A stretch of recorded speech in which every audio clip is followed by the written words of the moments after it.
Welcome back to the Cryptoverse, everyone. My name is Ben, Chief Communications and Marketing Officer for ChainBoost and ChainGuardians. Today, I'm joined by a wonderful panel. We have Duke, Chairman of Spores Network, and Eric, CEO of Spores Network. And today is an exciting event because this is the first ever ChainBoost live stream highlight stream. And so, gentlemen, thanks for joining me today. Thanks, man. Yeah. Thank you. Good to be So here. we have a bunch of really cool, exciting stuff as always. First, we're going to start with a red envelope because we like to give stuff away. And you're here today. So you get to get the red envelope. All right. Just make sure you didn't blink. Sneak on over to that red envelope and claim your red envelope. And as we move into things, kind of the structure of the live stream, we're going to start with some preset questions about what is Spores Network, why you should be excited, and how they're changing the industry in the NFT marketplace. So, Duke, I'm going to come to you first. Can you talk a little bit about your experience in blockchain? Yeah, sure. To be honest, like I wrote in my Medium post, I'm a bit of a late bloomer to blockchain. The story goes, I don't know, maybe 8, 9 years ago, I was reading an article about Bitcoin. I was on a table with a bunch of high stakes poker players, and we were sloshing around, $10,000, a buy-in, and I said, hey guys, this is thing's called, Bitcoin. It's like $100, and it's gone really like crazy. Why don't we all put like a buy-in each, like 10K each, and see what happens? And it was like a table full of like hedge fund guys, right? Oh, gosh. Like DeFi guys, right? Yeah, and so they were like, dear Duke, you're so silly. Like, leave the finance, to the grown up, So I kind of slinked away, I think one guy who was in real estate was like, yeah, let's look into it. And really, to be honest, at that time, it was quite hard to get to even buy Bitcoin, right? Right. So as I went down that, mini rabbit hole, I was like, yeah, this is just really not where I'm at right now. And so I said no to, putting 10K into Bitcoin at $100. You know what I mean? So yeah. pain. And then, fast forward recently, I was, poached by two top billionaires in Vietnam to run a prop tech company. I was a chief CEO, COO, and strategy as well. And we were just trying to solve prop tech problems in Vietnam, kind of doing a Zillow slash Lianjia, for those of you guys who are in China, type of clone, as it were, and trying to solve those problems. And actually, so I was sitting there, and I was like, doing work. We were all sitting in this one corridor because it's kind of a startup kind of feel. It was like, it's actually 1,000 something people. But like the executive team, the super team, was all sitting in one little what we call the collaboration space. Yep. And then we would talk, chat, and then once in a while, like crypto would come up, and I was like, crypto, come on, like guys, can we all be serious for a moment? Were you having flashbacks about not investing into Bitcoin at this juncture yet? Yeah, exactly. I was like, come on, guys, let's be serious, man. We're trying to do like hard assets, trying to like expand Vietnam, Real, tangible. Yeah, tangible goods, man. All about tangible goods. But then once in a while, this guy turns to me, who's literally sitting across from me, and he would make a comment. I'm like, that's a pretty smart comment. And then I would ignore it, and then a couple of weeks later, other stuff happens. And then this guy turns around, he makes a comment, or he'd ask me a question, and then we'd talk, and I'm like, so finally I was like, dude, what do you do, like, in this company? Like, literally, this is like the conversation. It's like, and he goes, oh, I'm doing our kind of like a derivative product for prop tech, right? And I was like, derivative product for prop tech. Remember, I'm the COO, right? So I know every single thing that's going on. And I'm like,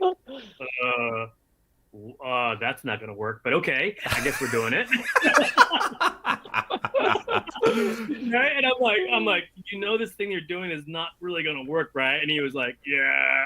I mean, they came here, I was brought here to run a hedge fund for them, these two billionaires. And I was like, a hedge fund?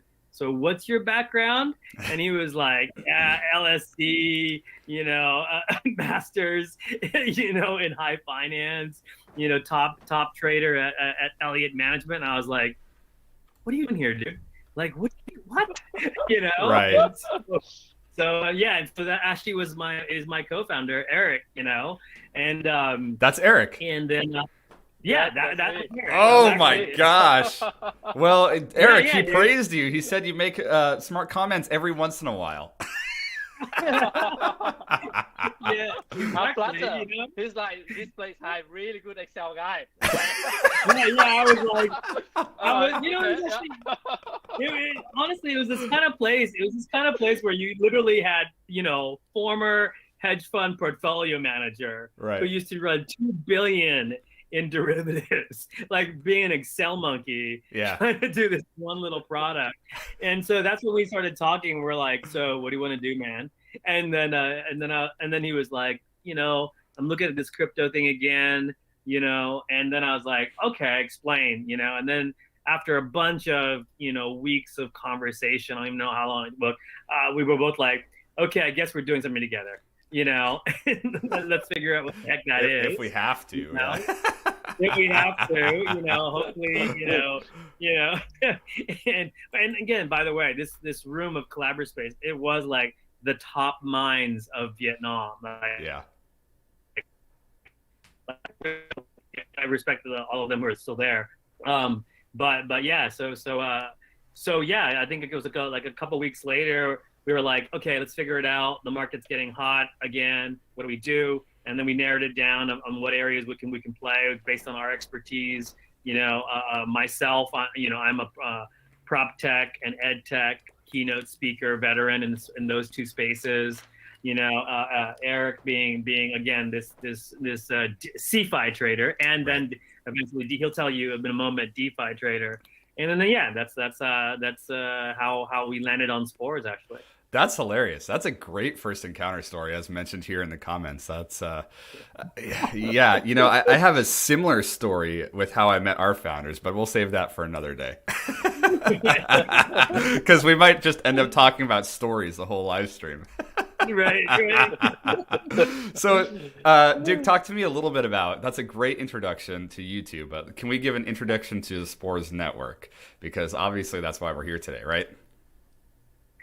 Yeah, I mean, essentially, our vision of Spores began with the understanding of three sort of aspects. The first aspect is that cryptocurrencies are a store of value and a mode of transaction, right? And that's sort of the phase one. I mean, Eric and I'm an econ major, MBA. Eric's all, Mr. CeFi, like heavy theory finance. So we really we talk the same wavelength when it really comes to the theory of money, right? So you've got the theory of money saying, okay, here's your store of value, mode of exchange. So then the next question is, okay, but you have to have underlying liquidity besides just the rocks themselves. Right. If you're using the example of gold, right? And that's DeFi. So DeFi says, hey, look, I can actually take this into a derivative. I can lend this. I can create collateral out of this. And so that's the universe of DeFi.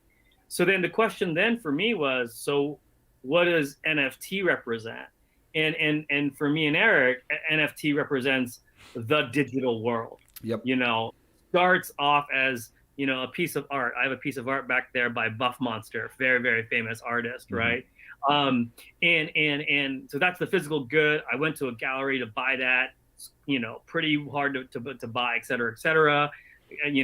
So that's the digital good. And then we move, and then, then it goes all the way to what we now hear as a phrase of the metaverse, right? Not the universe, but the metaverse. So once we have that opportunity to have non-fungible tokens representing digital goods, not even worrying about connecting it to the physical world, boom, you have a world to buy. You have a world to interact with, and yes, virtuality of that, we talk about Ready Player One. I'm a little bit of an older generation, so So I understand. I love Ready Player One, but I'm more of like, like I can go to the Star Trek holodeck and truly play and own every piece of that holodeck, and then that's cool. And so then suddenly, it's not so frivolous, this NFT thing, right? And because it represents true, ownership, and the ownership is what we say in our values: frictionless, borderless, right, and creator centric. We move away from the big studios saying we have full control, right, of this IP. We're gonna move it back and say, you know what, we actually we talk a little bit later. We just made a huge investment in this great IP that they, the founder complained to me. He's like, yeah, man, if I go to with this company, I won't name the company, they're only going to give me maximum 30%, as my IP cut. And I'm like, yeah, I understand why they do that, but yes, in our structure, in our vertical stack of expenses and revenue, we can give you more, and here's how. Yeah. That's the beautiful thing about, I think, blockchain in general, and what you guys are doing specifically is it's, bare boned. It's all about empowerment of people as you're able to bypass a lot of the intermediaries, right? And so that's why we're so excited about NFTs, and obviously y'all share the same passion for NFTs. Yeah, and so where we sorry to get to the point of what Spores is doing right now with our NFT marketplace, is that we've decided, Eric and I, to look at what exactly layer of NFTs do we think we can provide the most value. And it just happens that in our background, that happens to be one, in the entertainment space, right? And then two, to be Asia centric, because we do currently live in Asia, right? And our network is in Asia. And then three, I think we play in sort of the, in those verticals: gaming, animation, anime, celebrity, film, TV, music, esports, and then of course digital fine art. Right. These verticals, we are not gonna, to be very honest with you, we're not gonna play with 100% of the NFT possibility, right? We're doing entertainment in these five verticals, and again, sort of mid-tier to ultra high-end art forms and artwork. Yeah. That's in a nutshell. So it's a 5-pronged approach, obviously, with these 5 verticals that you just talked about. We'll be able to talk about them here in a little bit, but more of type of a luxury, highly exclusive, ultra rare type of market is what I'm hearing. Correct me if I'm wrong there. Yeah. Yeah, I would say it's upper mid luxury to hyper luxury. We don't want to do nosebleed luxury, because I think for example, in digital fine art, that might be where like a Christie's sits, right? We want to be a bit more accessible than that. Yeah. Yeah. I think high luxury has everyone's ears buzzing. That's a good word. Eric, we're going to come your direction, buddy. I know Duke talked a little bit about your interaction, but do you want to share what your introduction to blockchain was before you were deemed as the guy that made occasional smart crypto comments in an executive room? Yes. Before that, right? How did I end up there, right? Yeah. It's a fun journey. So, I stayed in the UK for like 12 years, actually. I went to my bachelor at LSE and then mastered at Imperial College, right? And then, I landed a job in investment bank. It was Nomura at the time. They were the Japanese largest investment bank, and they bought Lehman Brothers during the crisis, And when I joined, all my life, I just thought, I want to be a trader and a fund manager or something, right? That's my path, that's my career. And I thought I would be a tech startup, like where we are now. And, then when I first arrived at the trading floor, 2013 is when I first heard about Bitcoin, right? That's when Bitcoin hit 1,000, and that the news hits Bloomberg, right? At that point, I was very young, didn't know any much better, and a lot of people dismiss it. I didn't know what that is, and that's life, right? And in 2017, you start to hear about Bitcoin again when 1,000 hit again. But remember, this 2017, I think the world was very different, right? This was a world that Jamie Dimon, CEO of JP Morgan, say like, if he caught any trader trading Bitcoin, you will find that guy on the spot because of stupidity. Wow. Right. So that was the attitude of the traditional finance to crypto, right? Yep. All the talk like, oh, Bitcoin is drug money, is money laundering, etc. No one take it seriously. And the guy in CFI think that, there's enough money in what we are doing, so we can ignore that. It's just some random thing on the internet that probably will die, right? At that point, one thing that 4 years taught me in finance is like, you always have to keep out an open mind.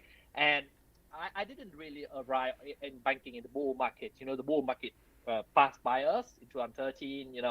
Things were very tight. But you start to hear a story back in the day, right? The Wolf of Wall Street type story that what investment banker arrived with helicopter and a massive amount of money to be made. That sort of story.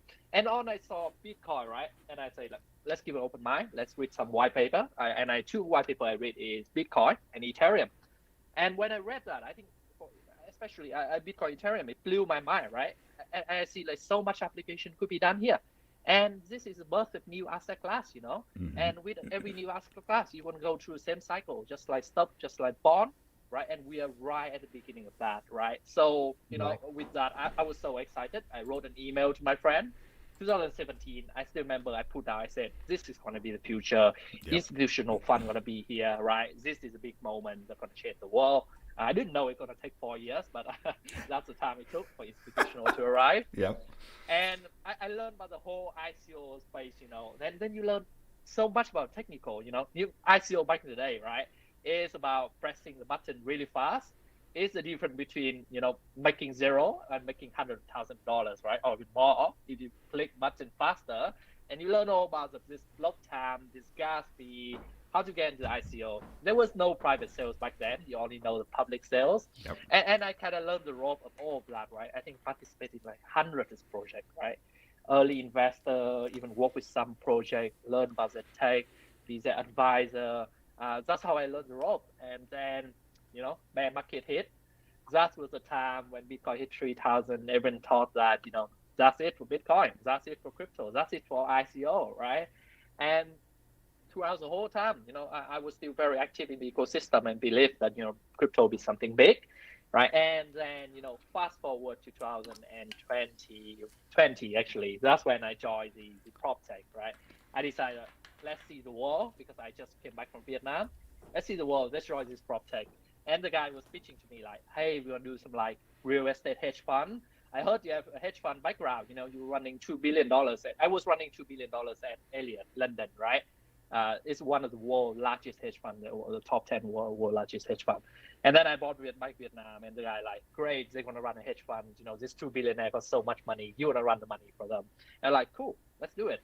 And then I got brought in, and there was no money. And then there's a lot of Excel work, this guy, they try to do derivative product real estate. I tell chairman, this doesn't work. Chairman say, do it anyway. So there I am doing it. Make it happen, yeah. Make it happen. It was so interesting. 1 mile, you got there's so many top talent in Vietnam. But we try to do prop tech, and no one know prop tech. And the one I explained to Dirk, it's a bit like you try to build a football team, right? And you recruit all-star, you recruit Mike Tyson, you recruit Michael Phelps, you recruit Michael Jordan. All are the best in the field, but no one know how to play football, right? And everyone thought they know how to play football because they watch football, right? So it's a mess. Until then, Dirk came in as a COO, right? And then he came in and he started talking about strategy. And I turned next to my guy, wow, finally someone know how to do his shit, right? Finally get this place in order, right? I was wow, right? And then, we just talked, there's several conversations that pops up. And, at some point, Dirk turned to me Eric, you seem to make a smart comment every now and then. What did you do before? And I was I'm a dick. It's literally what I said. He was genuinely surprised. I know what's going on in his head, right? He's this play really good Excel monkey, He's smart 5% of the time. No. Exactly. And I was hey, look, I was a hedge fund manager in London managing $2 billion. And he's what are you doing here? Right? Very honest. Do you need a job at another hedge fund? I can refer you. And I was no, probably not. I want to quit this place and do something else, right? And then we start talking. And, you know, and that's the biggest shift, right? Because prop tech is all about physical land, it's about real tangible stuff. Right. And now here we are investing in digital lands, right? Look how far we come. Yep. Dude, actually, the funny thing is, like, Eric and I just made a strategic decision to buy some land as a partner on the Sandbox, right? Wow. And yeah. So we just clicked back on a pretty big asset to build a full virtual art gallery and / museum. And so we were like, as we were doing it, because we were texting the Sandbox team, and actually I'm pretty close with that team. And I was like, Eric was saying, should we call our old bosses and say that we decided not to buy that condo that he was selling? Because we bought Sandbox land instead. Selling the land on Sandbox, which we thought would get a better return. Exactly. And I'm not kidding. Literally, we're doing it. We're doing the paperwork right now. So it's like, well, there you go.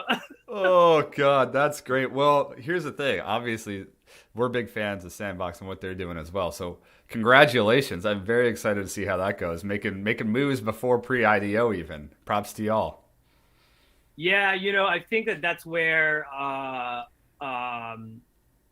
I think that I mean, where I hope is that Eric and I are making very strong, clear, strategic moves and decisions, and it's very, for us, a very big, long game. Yeah. Right. And so when we thought about something like, I mean, Sandbox is just one asset out there, right? And when we talk about, an asset, we really sort of think about and talk with each other, but like, where does that fit within our vision or our mission, and our strategic roadmap, not just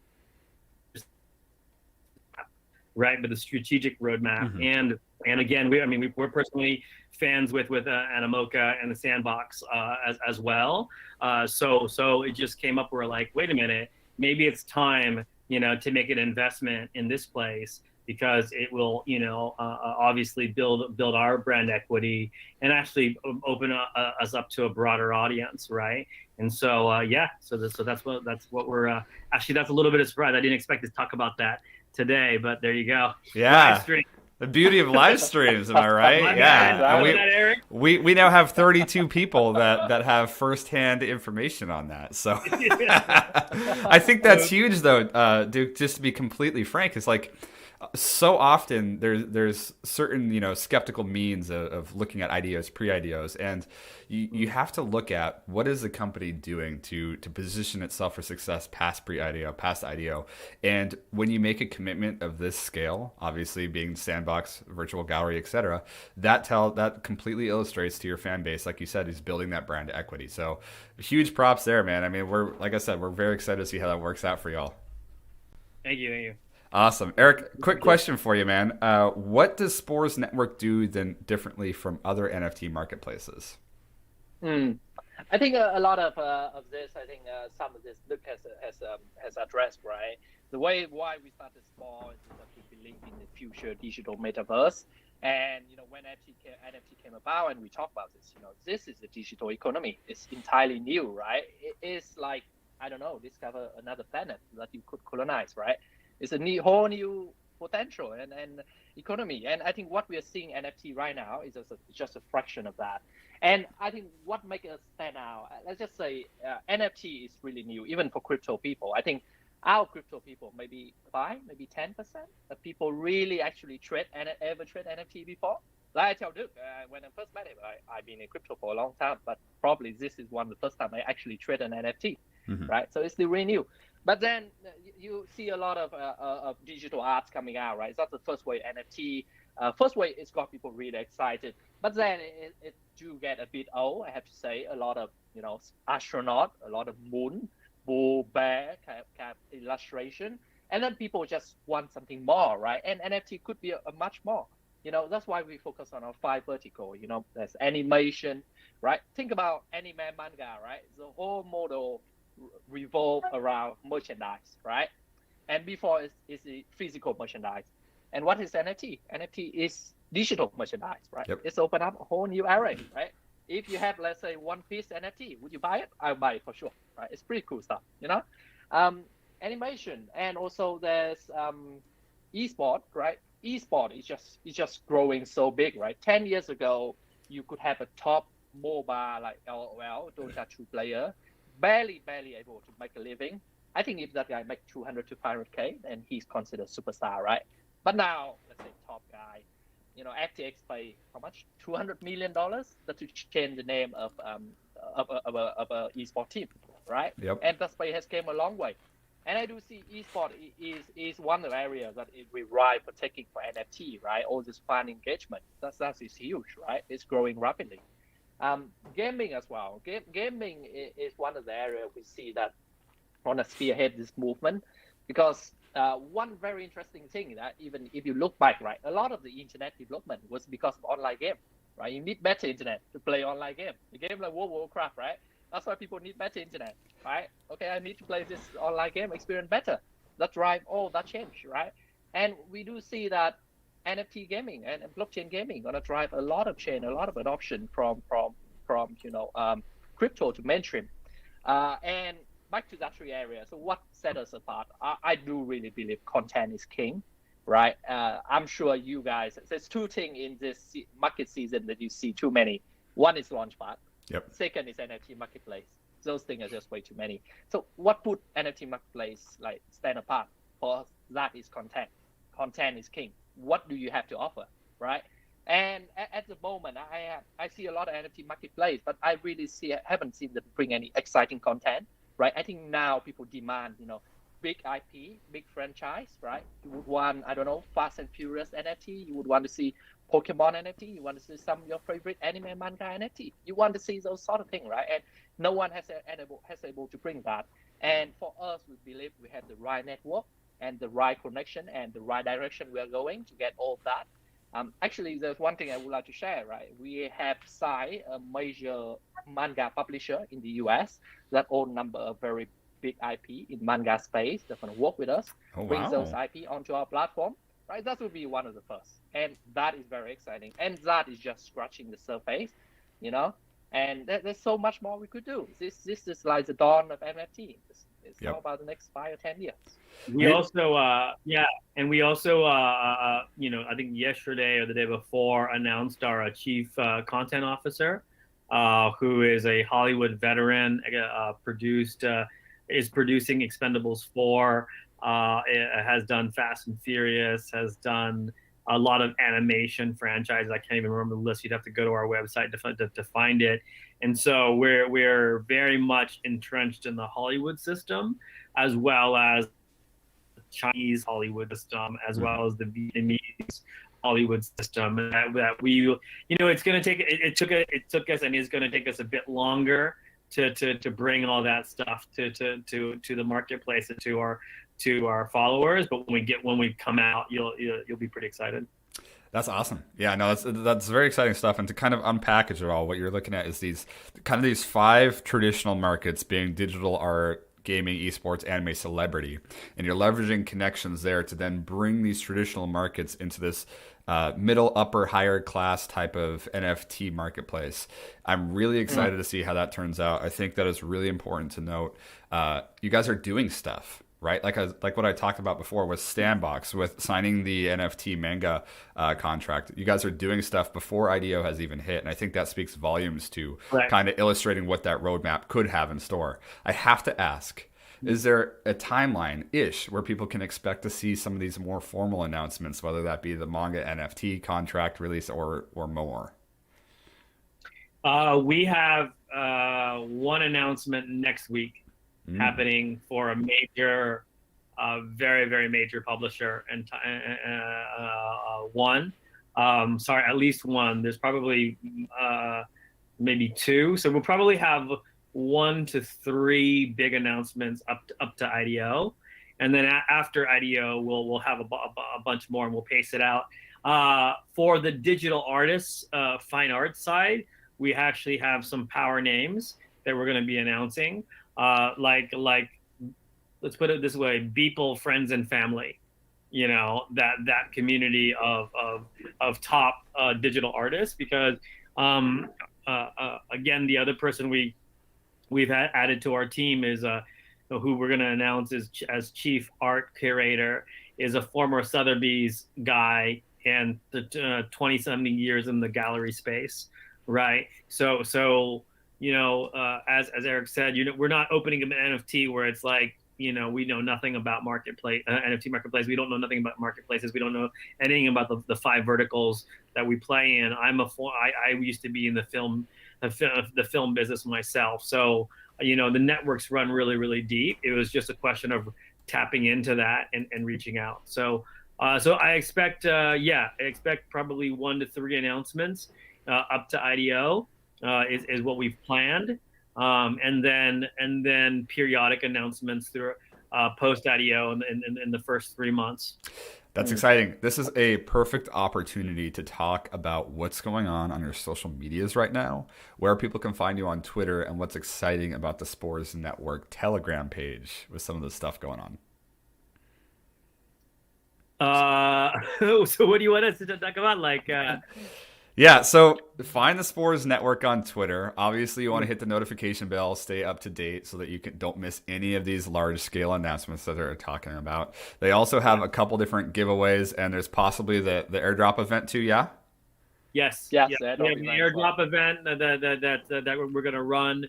We're actually an ambassadors program, and where we reward our most loyal followers and new people in our community on a monthly, quarterly, and annual basis, where those ambassadors, really, basically our KOLs is what we're trying to support. And we're going to do giveaways from token giveaways to limited edition NFTs. From our library. Very, very exciting. One of the things that we take pride in being ChainBoost and cross over to ChainGuardians sometimes as well is that we take care of our communities and we align ourselves with projects that also focus on branding and community-oriented solutions. So don't forget to go over to Spores Twitter, follow, etc. Hit the notification bell, because they like to give stuff away probably as much as we do, which says something, because we give a lot of stuff away. So go over there, make sure you give them some love. So I guess moving forward here, Spores aims to be the Alibaba of NFT marketplaces. What is the end goal? We've talked a lot about these kind of innovative, these high level kind of strategies. Now, where would you guys be happy? I'm gonna guess that you're gonna say we're never happy. We always keep moving, because that's kind of what our mindset is too. But where ideally do you see yourself positioning for the future? Well, I think there are sort of 3 phases. The first phase you mentioned is the Alibaba of NFT marketplaces. I guess a bit more clarification for those who are really in the know. It's more like Tmall at the moment, where it's, again, Tmall is upper high end, goods that you can have access to. I think that's phase 1 for us. Phase 2 is something that Eric is very passionate about, which is the DeFi side. So Eric, do you want to talk about what we want to do on the DeFi side, like NFT, Sure. DeFi, mixing and stuff? Absolutely. I think, like any marketplace, right? The first, you need to set it up, the marketplace, with the goods. Next, you need financing solution. That's like Alipay to Alibaba, right? That you increase the transaction 100 times, just like, I mean, people might have different opinion there. Just like leverage and future into crypto world, make things move a lot faster. And the same, I think DeFi for NFT is the same. I think DeFi for NFT is something so new, right? There's so many ideas out there that people are experimenting with. Fractional ownership, there's ETF, there's collateralized lending, and all of that. I think we really want to get our hands into. We really want to dig into that, because I think that is going to be forefront, pushing the NFT space. One of the area I think we're especially interested in is have a decentralized exchange for NFT, right? One thing I find about NFT is that the liquidity is not great, just because of nature of it, right? It's not fungible, right? And price discovery is difficult, right? Just like I want to buy a Bitcoin Angel edition or Nifty, I had to search through 4,000 edition to find the best price, like that, right? It looks the same to me, except if you say it's edition number 1, then maybe I pay premium, but the rest is kind of the same to me. But then they're all different price point, and like sorting through all that is painful, right? And I think one of the solution is very good that some player experimenting, and I think it's good that we want to do as well, is to do some sort of like Uniswap sort of NFT, right? That you pull all those NFT in the same edition together. Let's say you have one NFT, one edition, 100 copies, right? You pull it together, right? Like a pair with Ether. And suddenly it's very easy for the guy to come in, like, oh, cool, I want to buy. So I just pick one edition from there. I take, and this is the price, right? And the price change. Like it's automatic market maker. For the seller as well, easy, right? Mm-hmm. Unless it's like you feel that your edition is very special. It should like price like a super premium. Then that's fine. You add your freedom to list it somewhere else. But for people who want just one exposure, right? Let's say I think CryptoPunk is going to be cool, but I don't care which one I pick. I just want, transparent pricing, easy execution. I just go in there, pick any, random, or give me whatever, because I know everything's same price, right? I got it. And as CryptoPunk improve in value, I know that I got a financial gain, right, on that. And it facilitates a lot more trading, a lot more transaction, right? And I think that is what this space needs. It needs more liquidity, more transparent in terms of pricing to encourage more trading. And I think that's the interesting part versus, digital collectible versus physical. Like Duke and me were talking the other day, right? We were like, what is the churn rate? What is the turnover rate for collectible? In the real world, probably a guy buy a painting, right? He's not going to sell for the next 3 or 5 years. Maybe it trade once, right? But sometimes what we found on, let's say, like digital collectible, right? Sometimes it turned like 50%. So 4,000 edition, you could see it trading like 2,000 edition trade a year. That's a lot of churn. That's a lot of turnover. And I think that is the key difference between, physical world to digital world. Things just move a lot quicker, a lot more fluid. Yeah. And then I think and then I'll say before we move in the third phase, I think the other sort of wrinkle is our gaming vertical. We actually are going to be more expansive in gaming. So we actually want to bring all blockchain games onto our marketplace. And so literally right now, if you are a game either in production, have produced, even if you have your own marketplace, we want to be a hub for gaming. For obvious reasons, we're in Asia. Gaming is really important. Those two, even independently, are as important. So we're actually, cold calling, warm calling all the games and saying, please come on, and list, secondary with us. It's non-competitive. It's if anything, it's cooperative. And so, and actually games are being quite receptive, saying, yeah, you're right. I mean, I have my own marketplace. It's doing decent for primary, but I don't, I think there's an ability to have more volume, right? Well, the best way to have more volume is to go get on an exchange that either has more volume in general because of their large exchange, or they're a marketplace that really cares about gaming. So actually, our team is actually building out a full list of services and offerings alongside what we do as a marketplace to support games, and we're full on in the games. I think that's big because all of what you guys just covered illustrates one common denominator, and it goes back to what you said earlier, creating these frictionless experiences for users. And so I think that's massive, especially as we move towards main and mass adoption in NFTs, NFT marketplace, etc., is making these processes simple and easy, because obviously you're both very intellectual, but NFTs is kind of a niche market in crypto, in blockchain even. And it takes a long way. It takes a lot of education to get people to the point where they want to purchase, transact. I mean, Eric, you were talking a little bit about, it takes you a bit to get to NFTs because it is kind of a hidden aspect of blockchain. So it is. I have to say, it's not straightforward. Like I think, but let's say two things to my experience with NFT, right? One is digital art. Second is gaming. I get gaming very quickly. Like I'm sharing. I play Axie Infinity. And I get the whole economic very quickly because it's just like any online game we play, right? It's like World of Warcraft, right? Yep. You understand the economic instantly. Okay, so you do X, Y, Z, and you make this item and you sell it for a profit, and you repeat it. It's kind of it got you into a RAM, right? And you get it very quickly of how things Yep. should move and how best to fit in. It give a very, I have to say, compared to traditional game, it give a very refreshing feeling that you are, wow, I'm actually playing with this economy, right?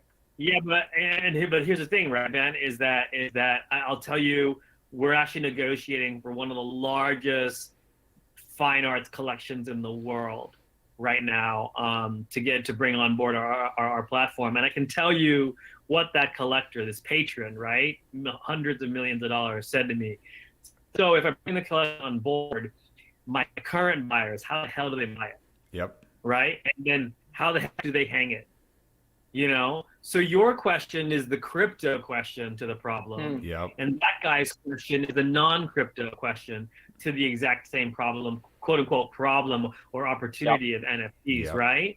So to answer that guy's question, I said, oh, okay, yeah, no problem. And me and Eric went out and found a digital display maker, right? And so we'll have a full digital display. If you want 20-foot ceiling digital displays, we can ship it to your house if you buy the right price of NFT. Wow. Right. And we are building a virtual, besides the sandbox gallery, we're building a virtual art gallery that you can go see that you can go walk through prior to the marketplace drop. So you can really see it within a space. Yep. So you see, like for that type of person, it's actually easy to see art as cool. Yep. $1 million art as cool. For traders, it's like, what? Why would I buy art? Maybe buy art when I'm near dead. When that guy's like, nah, there's art value. You just have to, you have to be old enough or mature enough to get there. Yeah, absolutely. Is what we're very, very, Eric and I are very interested in.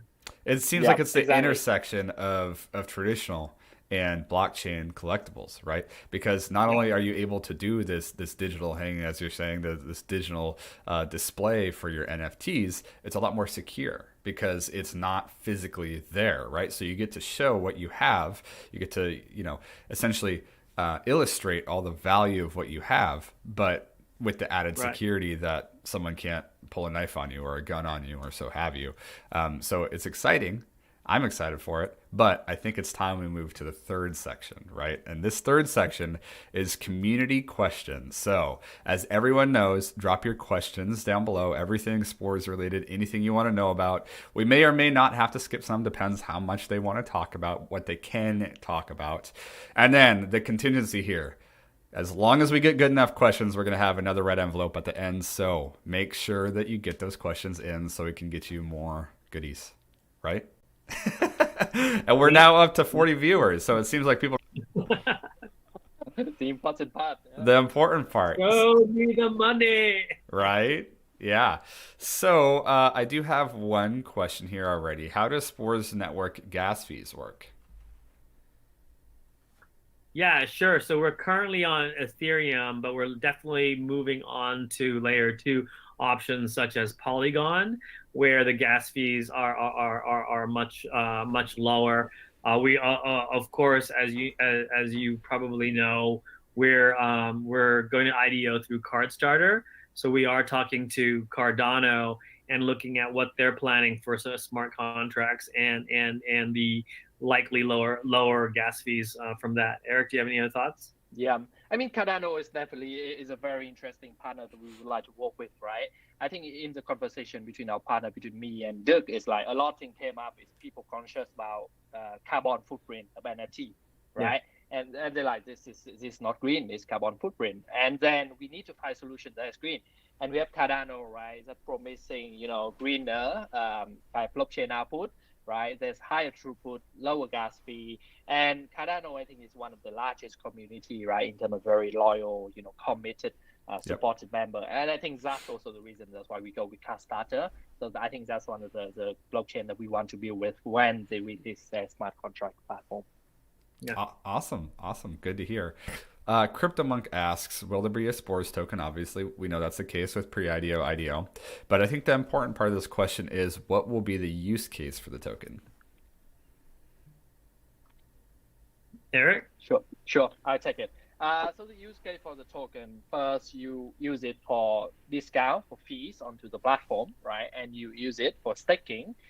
So you generate a return, and you also get special drop, exclusive access. You hold certain amount of token, you get a premium membership that give you access to early access of NFT drop, any pre-sales, and you get discount fees, and there will be lottery every month that give you, let's say, free NFT, right? Oh, very nice. The use case, yeah, the use case of the token, I mean, we are expanding on that use case at the same time, because our commitment is to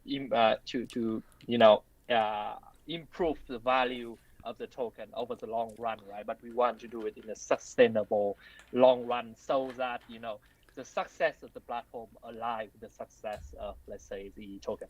Right? Awesome. Exciting. I like the lottery aspect and integration. I know that it's always very popular when people hear lottery. All right. So moving forward here, Martinez, you'll have to apologize, I don't know how to pronounce the first name there, asks, what are the benefits for NFT creators and token holders on the Spores platform? I think we just covered token holders, but maybe can we talk about incentives or, value added for NFT creators? So, yeah, I can talk about that, specifically about the digital fine art. When we went out to our communities and asked the artists, right? I asked, like, what do you want your experience to be like in digital fine art, if you're even there? Some of these guys are top high-end street artists or graffiti artists. We got one guy who just did a collab with Bathing Ape, right? And for example, who's just signed up with us, and the answer was, we don't want to feel, this is from them, we don't want to feel like we're like chopped liver, and that's how we're feeling at places like Nifty, right? There's so many drops, so much churn, and we're losing that respect that we had, from the gallery world, right, and the traditional art world. So we'd like to see some of that back. And so one of the big things we're doing is we're bringing aspects of the gallery process back. So, for example, if we choose to work with you on a drop, about 3 to 4 weeks out, we will start with pressers, right? We'll release pressers to all the news outlets in certain regions. This artist is dropping, number one. Number two is a couple weeks into that, we'll actually do live interviews with the artist, and do a lot of AMA type things, but kind of more like this, like a live stream AMA, because we feel like AMAs are a bit cold. The traditional AMA is a bit cold. Yep. And then 2-3 days before the drop, we're gonna do live events, man. So we have a physical art gallery in Shanghai. So just for you guys out there to know, if you're in Shanghai, you can drop in at our gallery, and we're gonna have multiple screens up and running with artwork that's for sale. So we'll have that that wine and cocktail kind of event the day before with more press. So and then of course the final the actual auction day. The other thing is that we'll have very, very clear reporting. We'll use data analytics to really explain to the artists how well they did and how to improve on future drops. So you can see that pipeline for at least just one monochrome, which is the digital fine artist. We've really thought it out. And again, because we have, again, the sort of Sotheby's background, the art gallery background, and we understand where these great artists should be placed and how they should be treated. That's awesome. I think there's a couple of really important things in there. A, treating your artists right, like you just mentioned. B, you talked about these live events. You all have great personalities. There's no reason, being able to come onto a camera and have the conversation about how Eric's smart 5% of the time builds a lot, right? And I only notice it 5% of the time. He's always smart. But also, it's important because I heard cocktail and wine, and I know for a fact you guys probably only have nosebleed luxury wine available at these pop-up shops. No, I'm joking. Yeah.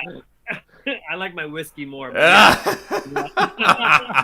enough. All right, so we'll take 2 more questions here. The next question being, can you tell us a little bit more about NFT esports, and are you going to have any famous players come onto your platform?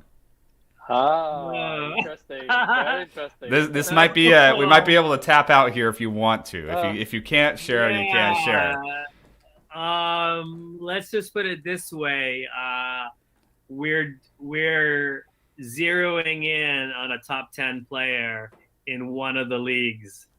Okay. And because the first strategy is we're going to probably do a mixture of teams and individual players. We haven't decided whether it's going to be more teams or more individual players. Obviously, that's more of a strategic direction. Yeah. But yes, we are planning to hone in on sort of a top 10 world-class player to sign to do NFT drops. And we have a special project that we really can't talk about yet. Fair. That Eric and I are like furiously working on. And so I don't know, maybe we can talk about it in a couple of months. Yeah. Once things are inked, signed, deal delivered, in processing, and then that whole engine of marketing and spin will come out. But when we say we're committed to esports, we're very committed to esports. I think we all love to hear that. Yeah. Just from my side, I'm always a gamer at heart. It was always the idea of a kid in growing up. 12, 14, you want to be a professional esport player, right? What is better? You play game, you're famous, and you make money. And then on your 18, you realize you're just not good enough. And then 14 years old kid just beat you. Right? And then you become a people who watch esports, right? Yeah. And I always follow all this esport tournament and all that fairly closely. And I think, like Dick said, right, I think within esports, there are 2 strategies. One is you go and you work with the team, right? And just like I think Binance did one, they did with OG team and do some drop there. I think that is an interesting approach, really. Another approach that Dirk is talking about is that we approach those players individually. I think esports, different from other sports, is that each of the team actually, I would say that the player, the viewer identify more with the player, right? Mm-hmm. You watch their Twitch, you watch their YouTube, and you follow them in this day and age, right? It's all about that personal player that, the guy with solo meet that you love so much. That's the guy you watch, right? And those are the players that we want to bring on, top player in their games, we're top player with millions of followers and very successful in their career that we want to bring on their platform and issue NFT. And I think those, if, right, this is still in progress, but if we can bring it, I think this would be amazing. It would be a fresh breed to the whole esports space. Yep, absolutely. I would feel like I'm doing a disservice if I didn't ask this question for our communities. Are you able to share which game that this esports player plays? If not, no big deal, but I feel like I have to ask. No, I can't. Not right now, man. All right. Yeah, not right now, but I can narrow it down. It is a popular esport game. Perfect. That's about the top. Yeah. Awesome. Okay. All right. So last question then here. What are the advantages of doing a pre-IDO specifically on ChainBoost for you and the users? I would take that first, and Dick can add.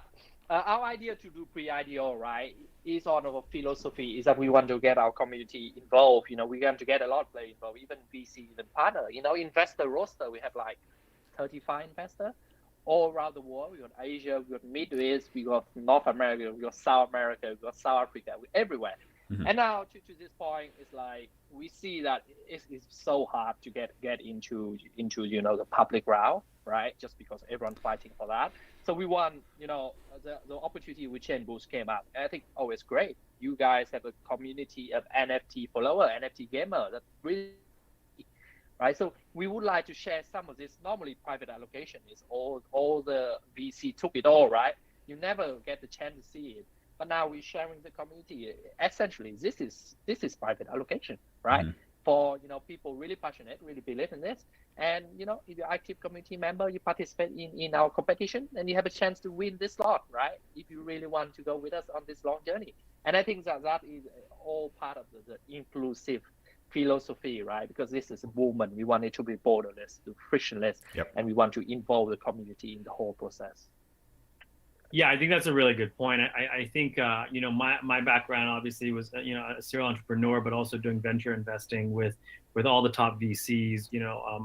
I'm close with a lot of them, especially in Asia. And one of the things that I sort of realized is that because ever since Facebook changed, forced the government to change the rule that says only 1,000 investors would be your cap before you have to go public, and then kind of made it. I don't remember the idea was almost unlimited, and to allow Facebook to stay private for so long. What that actually happened, what it actually did, even though it quote unquote did help the entrepreneur to worry about building product first, is that it actually moved wealth from public wealth to private wealth. Yep. You have to remember back in the day when Google went public, it went public for a very, very low number, right? And you literally could buy Google, on NASDAQ back in the day. I remember that listing, back in the day. And if you had just bought, anywhere in the first 3 months and wrote it out, you'd be like worth millions now, on a $10,000 allocation. Today, that doesn't exist anymore because of the way the venture capital works, the way that SPACs work, where they're saying, you know what, we'll stay as long as possible, hit $5 billion in valuation, go public, and yeah, maybe your pension fund, gets a little bit of it because you're on the California Teachers Pension Fund. But if you're regular Joe, Ben, trying to get an allocation, it's not going to happen. Yeah. And so we're and obviously in the traditional world, crowdsourcing is trying to solve that problem, or crowdfunding is trying to solve that problem. But again, so I think that you guys provide that opportunity, right? We actually, Eric and I, made it very, very purposeful that we had so many investors pre-IDO, because we're doing a marketplace. We want to have the name out there as much as possible.